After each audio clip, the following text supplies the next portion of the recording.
মনসা কাব্যে উল্লেখ রয়েছে যে মা মনসার সঙ্গে যারা থাকে সেই নেতাই ধোপানি। আপনারা সবাই জানেন যে এখানে নেতাই ধোপানি স্বর্গের দেবতাদের জামা কাপড় কাচত এই পুকুরে। তো সেইখানে আজকে মার কৃপায় আমি চলে এসেছি।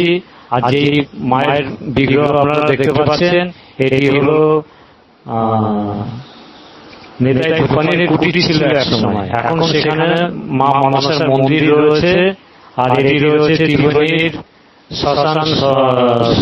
শ্মশানের পাশেই রয়েছে। আর এটা দেখতে পাচ্ছেন আপনারা ত্রিবেণী মহাশ্মশান। আর এদিকটা রয়েছে বেহুলা লক্ষ্মীন্দারের ভাঙা ঘাট, যে ঘাটে এসে বেহুলা লক্ষ্মীন্দারের খেলা ঠেকেছিল।